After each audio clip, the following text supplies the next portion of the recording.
Hey everyone, I'm Mackayla. So today on the Soundtrack of Our Lives podcast, we welcome Annabel Gutherz. Thank you so much for being here. Oh, thank you so much for having me, Michaela. I'm so grateful to be here and honored to be on your show. Well, thank you so much for taking the time. Oh my gosh, anytime. So you just put out a new single, Showtime Baby. What was that process like? That process was a very interesting one and a very new one for me. I had the great pleasure and honor of working with Michael Blue, who's this incredible producer and artist based out of Thousand Oaks, California, and as well as Brett Epic Mazer, who's also based out of Thousand Oaks, California. It's very close to LA. And I started to work with them on sort of a new body of work. And at the time, I sort of went into it very open minded. I wasn't quite sure sonically what direction I wanted to take my songs. And I was really in a place where I wanted to hone my craft and define my artistry and define my sound. And so we wrote like a number of songs that were very sonically eclectic. So a lot of different genres. And that was in California at Michael's studio in Thousand Oaks. And I sort of went home. I came back to Canada. I was listening to them and I was like, I love the songs, but some of them are not resonating as much with me as I would like them to, despite being maybe very cool or having like a important lyrical message. I just felt like sonically they were like I said, just very eclectic and Mhm. diverse. And I really wanted to make my sound a bit leaner and like really clear. Um, and so there was a song I was watching Daisy Jones and the Six at the time, which is Mhm. I don't know if you're familiar with this It show. is, yeah. But, oh, brilliant. Brilliant show. I loved it. And it's obviously loose basically off of the story of Fleetwood Mac, which is one of my favorite bands of all times. And I went home and I was watching that show and I was like, some of the songs were definitely influenced, the ones that we were working on, by like classic rock from like the 70s and soft rock. And I was like, I think that's the direction that's really speaking to me now. And it feels very emblematic of where I am in my life and what's just again resonating with who I am. And so there was this song that we had written called Meteor, like like not meteor as in like meat, but like meteor like the shower, like the Okay. celestial phenomenon.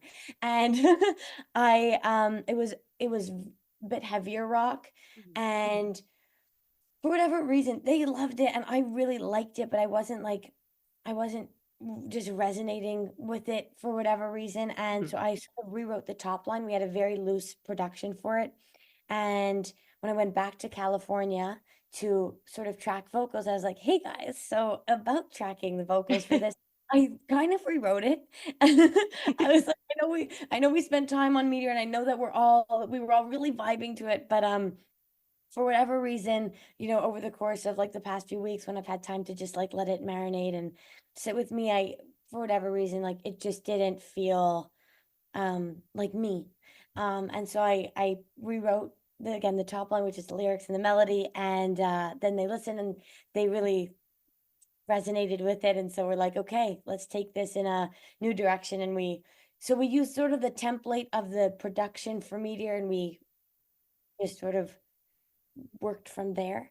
And because it took us a little longer to sort of like put all the pieces and change the tempo and the key and so on and so forth, I ended up tracking the vocals at home. And that was probably, I don't want to, I'm trying to like now think about it. It could have been a year ago, less than a year ago, but it was Okay. around that time. So it's taken about a year to sort of come to fruition and be released. But that was a bit of the Showtime baby process. So definitely a very unique one because I've never worked in that capacity before, where we started with one song and Mhm. made it a completely new thing. So its transformation and its evolution was definitely the greatest of any song that I've worked on, and it was a joy to work on it with them and to sort of to see how it evolved over the course of all the months was something that was really fun to witness and to be a part of. Do you ever think you'll release Meteor?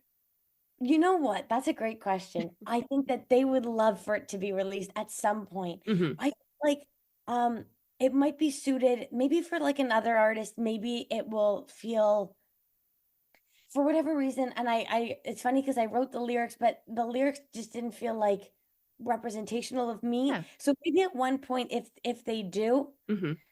then I can claim it as my own. But until then, I think it might be suited better for another artist. But it's a great question, and I think that Michael and Brett would definitely be inclined to say yes. They really they love that song.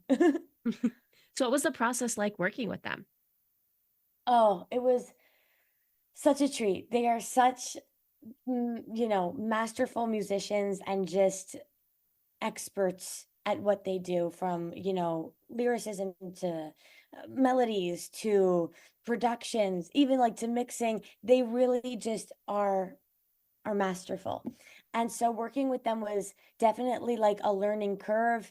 Because I mean, I had worked, obviously, I had a, debut album, and I'd Hmm. worked on a number of songs, but working with different people, that everyone brings something different to the table. Right.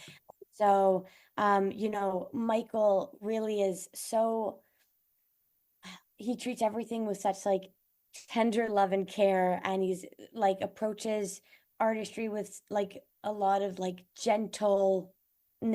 I don't know if I'm explaining this well at all, but he Makes really, sense. yeah, he really like, we worked together very closely on like lyrics and picking the right verbiage to really communicate the story that we wanted to share. And so we spent a lot of time meticulously going through that, and meticulously going through, every track, and making sure there was not like a singular note, not a singular breath out of place.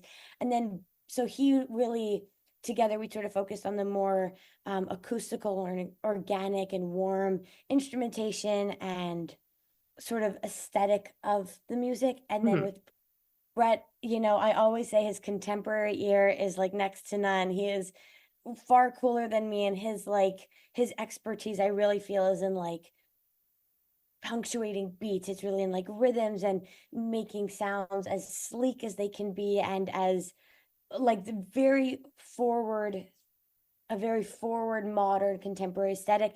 And Hmm. so it was amazing because getting to work with them, we got to sort of blend these two sort of sonic worlds, which is something that I've always sort of wanted to find that intersection of of something that sounds like both nostalgic Hmm. and not necessarily futuristic, but something that fits into the landscape of today's um music world. So getting to work with both of them and getting to experience, their respective gifts, was such a treat for me and such a joy.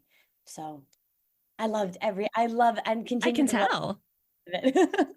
So, did Yes, you travel out to LA to work with them? I did, and it was amazing. Like I really went into it. Happened all very serendipitously, where I had been working and continue to work with this incredible team based out of Los Angeles, and this was sort of at some point during COVID.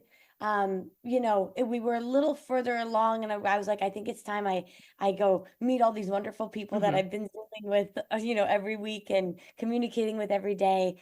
And serendipitously, while I was there on my first trip down, I got to meet Michael, and he had heard some of the material that I was working on. He was like, I would love to contribute and help you bring your sort of sonic vision to fruition. And he was working with Brett, and we all sort of like fit together like a little bit of a puzzle.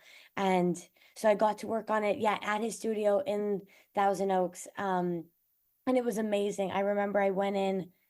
It's interesting. One of the first songs we worked on is a song called Eclipse. And I went in with sort of like a skeleton of the idea. That sounds so morbid, but it was basically like I had some lyrics, and I had a melody, and I had a general idea of the chord progression. And I went to the studio, and it's a beautiful, beautiful studio. And he said, "Why don't you play something that you're thinking of on piano?" And I sort of start, playing.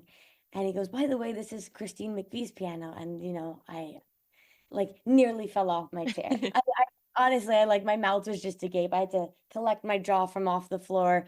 It was such a, because she one of the members of Fleetwood Mac, and the chord progression was, I was very influenced by Dreams for my song Eclipse. And so it was just such a surreal life moment that I still find myself, pinching myself going, did that really happen? It really did. So, all of the whole experience of getting to work with them and continuing to work with them is just so cherished and treasured.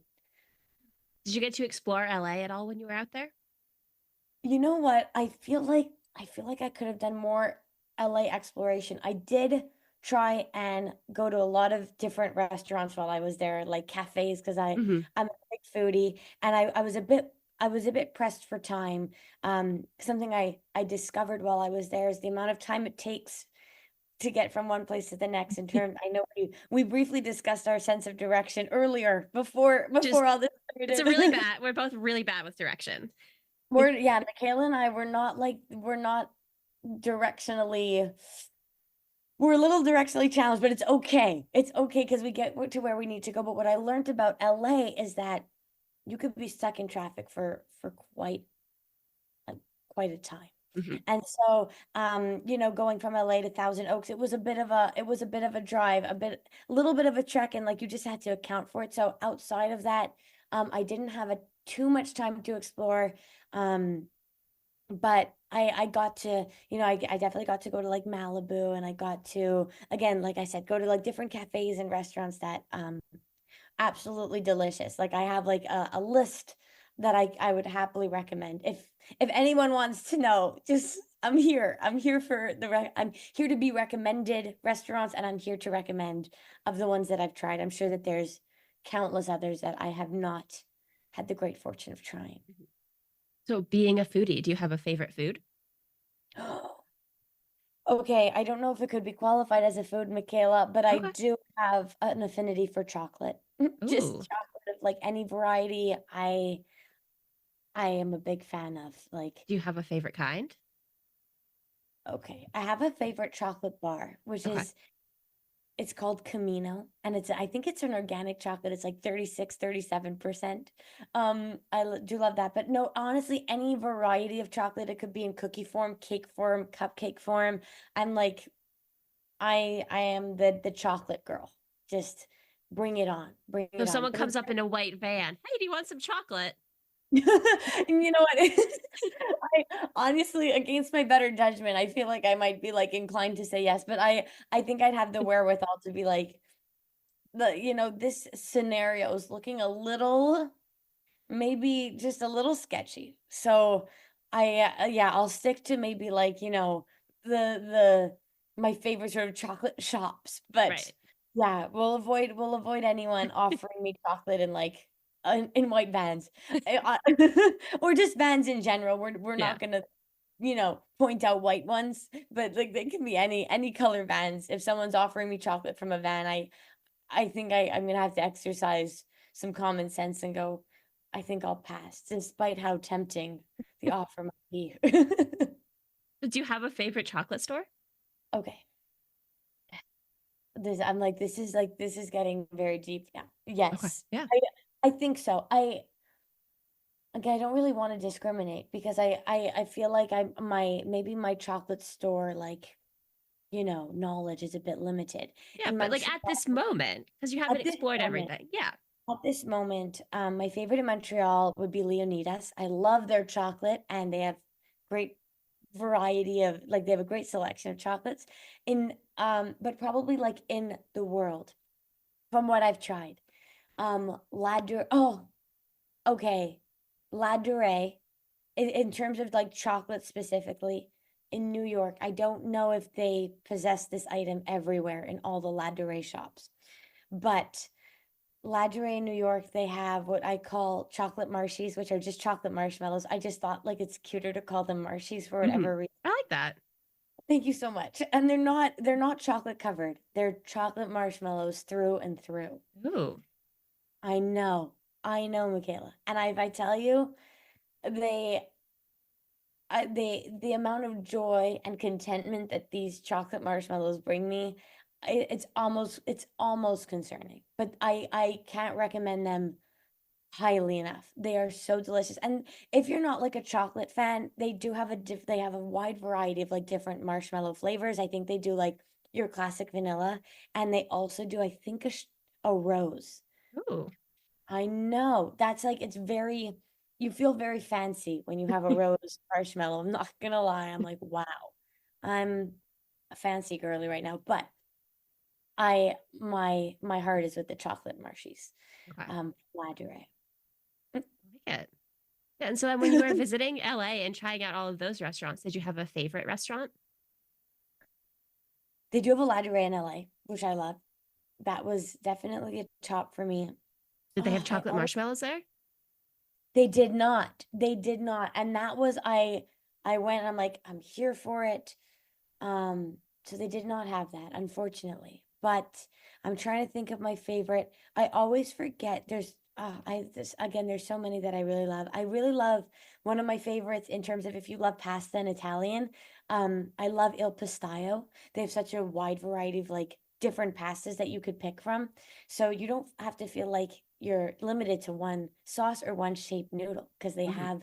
I feel like they have one of everything that you could possibly imagine. So if you're like a Wow. pasta, which I am, and they have gluten-free, I believe, options.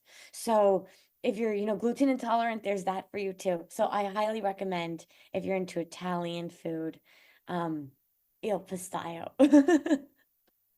So when you go new places, is that your thing to just try all the restaurants and all the food and all the chocolate shops?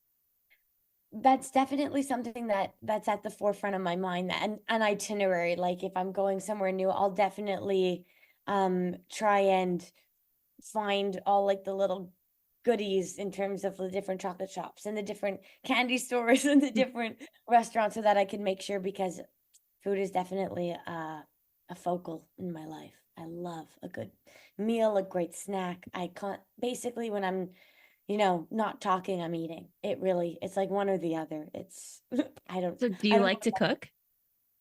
No, I actually am I'm a liability in any kitchen. Michaela. I no genuinely like people should not be around me in a kitchen. I honestly feel like I'm even dangerous with a fork. I because I talk a lot like with my hands, but definitely, yeah, keep me away from kitchen appliances. Definitely anything like, a stove, particularly like, a gas one. Keep me away from it.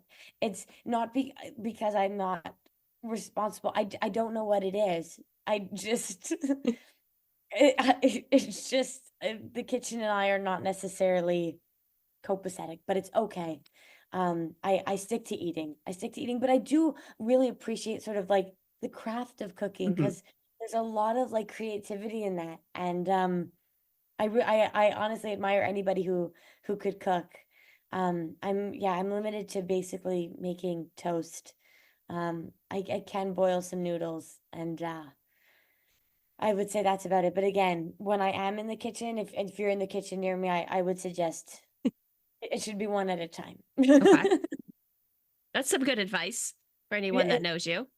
it is. It is. Genuinely. I can't stress it enough. My family's like, oh, she's knife. Everyone back away. I don't know what it is. I just maybe maybe it's cutlery. Like I don't know. Maybe I need like a cutlery class. I think it's because again I speak with like my hands and Mhm. so even at a restaurant, like even honestly, sometimes with like a pencil, like if you're around me like in class, I used to talk with like a pencil. I'm like, I need to really learn how to manage myself. You don't want to accidentally stab somebody. No, definitely not. That is not, we're not here to do that.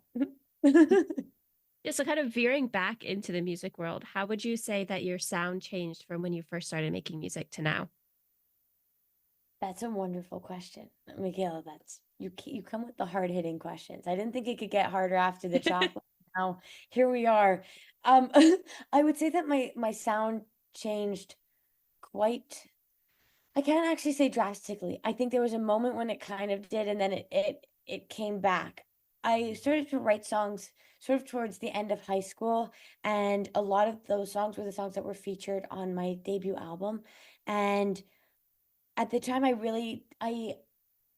because I hadn't gone to Berkeley at that point, and so I was just really writing from a very like honest place without sort of knowing how to funnel the craft into being like intentional with what I was creating. Mhm. So everything was, I can't say stream of consciousness, but also like sonically, I sort of just like went with the flow of like what felt right. And I had the great privilege of working with Dominique Messier, who's an incredible producer based out of Montreal, and he's Celine Dion's drummer, and he's an owner of a studio here that I got to work at too. It's called Piccolo Studio. We always say Piccolo is the way to go.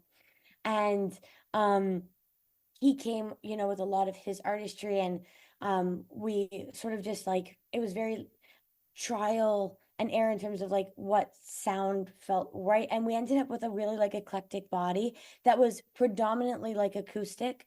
And so I feel like moving forward, I was sort of able to just take that acoustical foundation that I absolutely love and be just add more intention to it. So adding maybe some more synthetic tones that I really like, and going back and like refining the lyrics and making sure that the structure was really sound. And I think that that's something like the tools and the techniques that I learned at Berkeley that I was able to really, bring into my work moving forward from that body. But so I some in some ways I feel like it's a similar sound, Hmm. but maybe a little bit more intentional, and a little bit more robust because of the intentionality. Right. Um, but yeah, I think somewhere my voice has come through, and yeah, I was gonna add in like a little, there was a moment in there where I sort of like I thought I was gonna work on sort of this I wanted to do like this semantically similar maybe EP. So I was sort of like exploring everything like Hmm. interstellar and galactic, and I wanted to really push, that was a place where I was really like exploring um my artistry. And I think that sometimes you need that in order to sort of return to a place that feels like home. Yeah. And so I during that period of time I was trying a lot of different things, and I felt like I needed to try those things in order to be returned to a place that felt where I felt my most comfortable and like my most authentic, and where um yeah, my voice really felt like my own. Yeah. And I mean, so yeah. yeah. You have to try those things to know that it's not right. Eh, yes, exactly. And so I feel like that brief period in there was that um process for me. And I think that's really an important part of the artistic process. Hmm. Um because it's very iterative, and I think that you have to, again, like you said, try new things to see what works and what doesn't, and what resonates with you and what doesn't. And so yeah, my first body of work, when I started to create, it really felt like me. And now I feel like I have I've incorporated that sound in a lot of ways and just refined it and better defined it. So, what would you say to somebody who is struggling to find their sound? I would say don't be too hard on yourself. I definitely have a tendency of being like, oh, why, like I along the way, and I definitely gave myself some grace, but I was like, what feels right? And I feel like sometimes our artistic expression is a reflection of who we are, and who we Hmm. are is not one thing, and it's not a stagnant thing, and it's we're constantly evolving.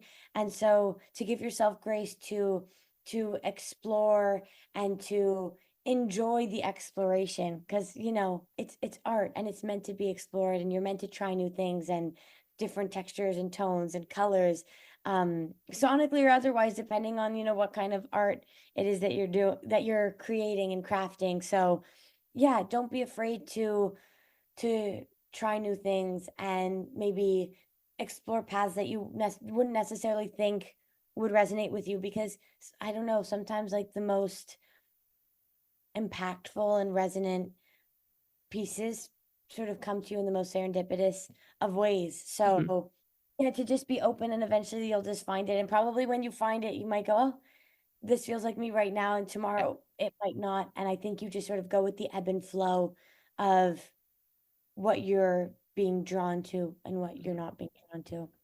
I mean, people are constantly changing and evolving, so your sound is going to change and evolve with you. 100%. And I think like a great, like a primary example of this is like a Taylor Swift, who, is on her Eras tour right now. And she has explored so many different, styles, and I think everyone is a reflection of where she has been Hmm. in her life and the evolution of Taylor as a person, but also the evolution of Taylor as the artist. And I think that the two um sort of walk hand in hand. And yeah, she's a great example of that, of trying new things and not being afraid of Hmm. exploring different sonic spaces, and the possibility of where that could take you, and the music that you're creating. Yeah, so going off of that, are there any sort of genres or styles that you haven't tried that you want to explore?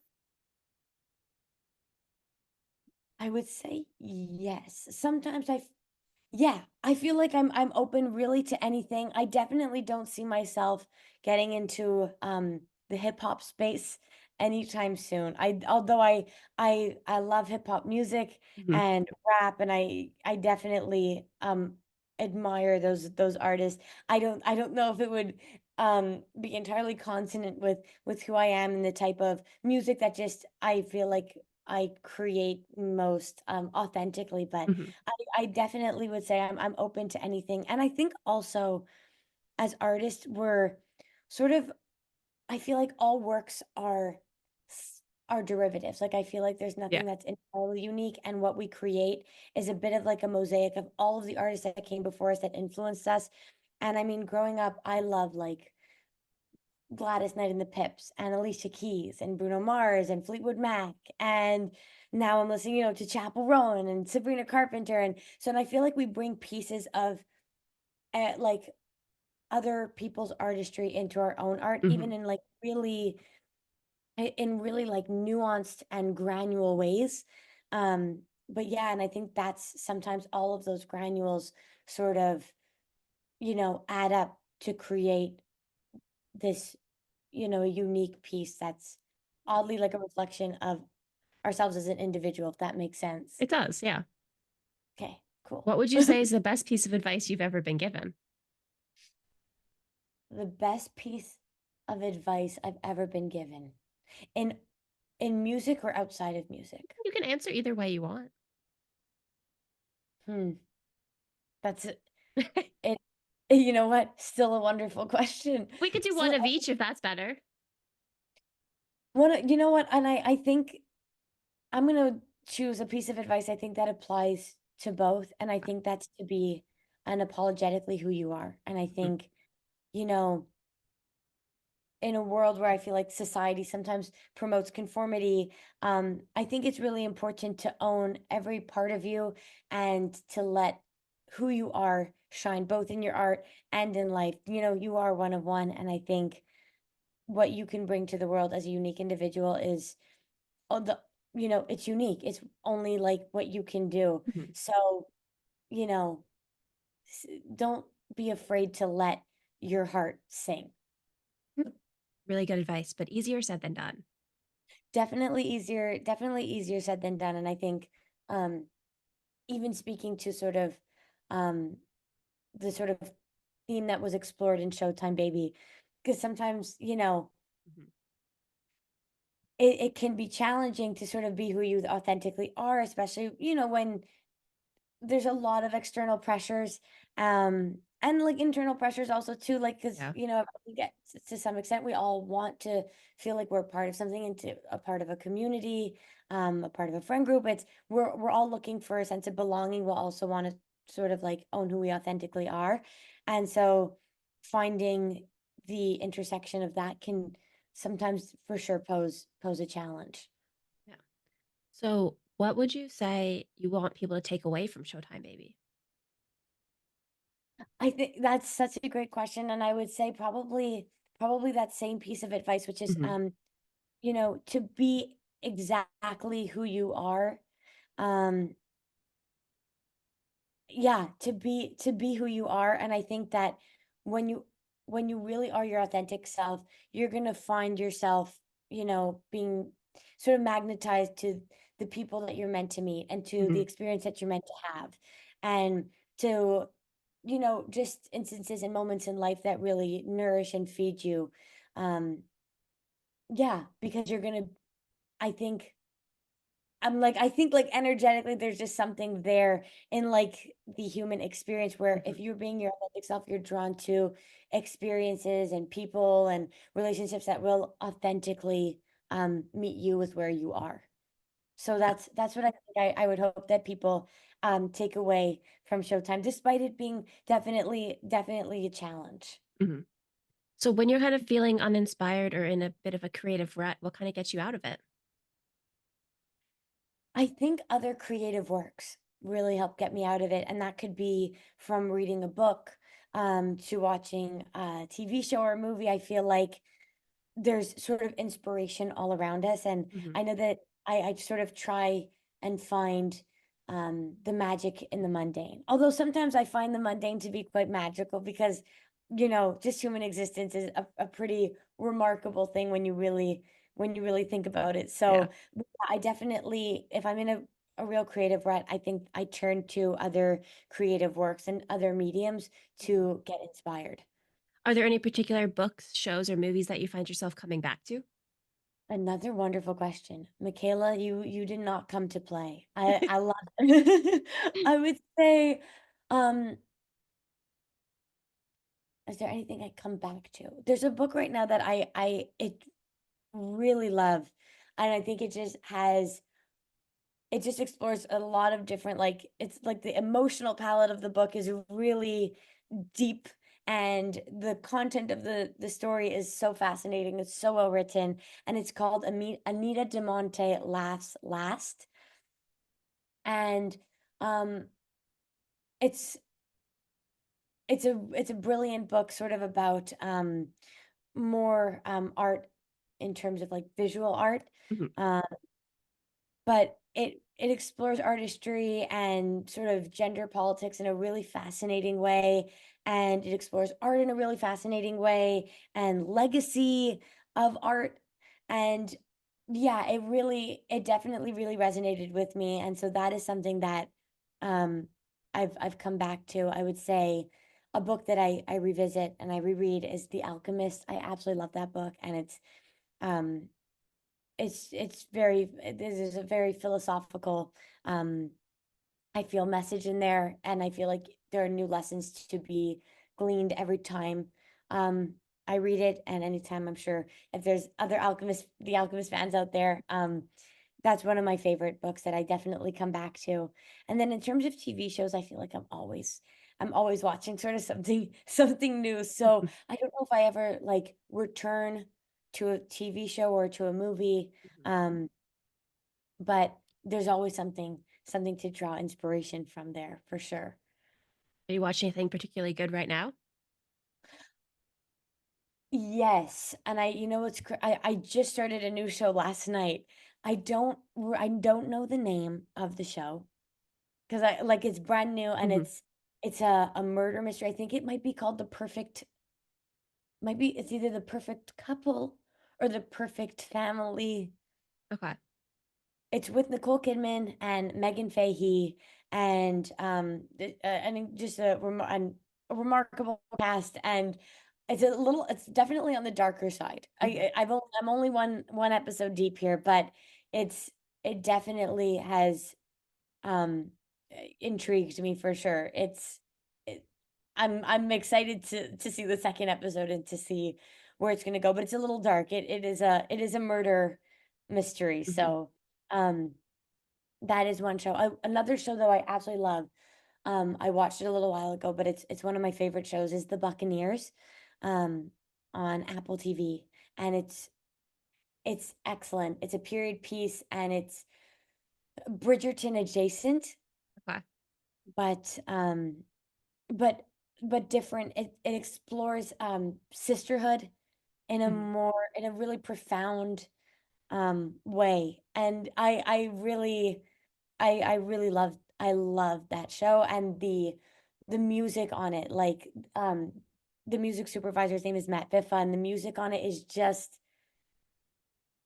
I don't know, it, like, really emphasizes everything that you're watching, and it just Mhm. emphasizes sort of, like, the emotional undertones of every scene, and it's a beautifully made show with just great intention, and it's entertaining and it's fun and there's romance and there's again a little bit of everything. So Mhm. um for the people out there looking to start a new show, I would highly, highly recommend The Buccaneers. I love the feeling of starting a new show. Oh, there honestly, there's not, and one that like, you really enjoy. Hmm. There's honestly nothing like it. You have your snacks, obviously a pivotal part of the whole show watching Yeah. experience, and yeah, and just, being able to immerse yourself in a whole new story and all these new characters. It's so enjoyable. It's similar to like discovering a new band. Yes, and it's similar to like that. Yeah, 100% like where you feel like, wow, and you're part of like this whole new world, really. Right. And Yeah. Yeah. it's You've joined this something new community. You're getting to know it. And it's just all exciting. so exciting. I couldn't agree more. I could not agree more. So, what are your go to TV watching snacks? Mm. I am a fan of popcorn. I feel like that's a staple, Hmm. Are especially for a we movie. just like Oh, basic popcorn or do you go fancy popcorn? I'm gonna be honest. Sometimes as you know, I'm a foodie, but I Mhm. sometimes feel like, and it's not an insult to my taste buds, they're a little bit on the more basic side, if I'm gonna be like totally frank, Yeah. where I'm like, I'm good with like just like a plain skinny pop. Not Hmm. to say that skinny pop is basic, but it it hits, Yeah. So I love skinny pop. But yeah, I'm not somebody who really like garnishes food, if that makes sense. Hmm. Like, not to say that I don't love a good like caramel popcorn, but I tend to veer towards more plain food than like adorned food, if that Makes makes sense. sense. Yeah. So popcorn is definitely a staple. Um, I do love green apples. I as random as that likely sounds, I have loved green apples from a very young age, and it's something that has never left me. So green apples, grapes. I do love fruit, and usually I feel like if I'm watching TV, it's usually later later at night. So I'm like, okay, I'm gonna have my popcorn, I'm gonna have my fruit, nice glass of water. Um, that I probably don't finish because I'm like never thirsty. I feel like I live a little bit in like a constant state of dehydration, very not healthy. For those again of you listening, please drink your water and be better than me in that regard. It's very important. And I would say those are my staple snacks Those are that some I good return. choices. Thank you. So what are your staple snacks? I feel like it depends on what I'm watching. Or like Okay. if I'm having like a movie night with friends, it's going to be different, of course. Yes, you know what? That's such a good point. But if it a movie night with friends, we might do a little bit of like we might get a pizza. We Hmm. might get it might be a little bit more varied. Yeah. Might be some candy that I throw in there. Okay, okay. I'm feeling like now I need to upgrade my snack selection.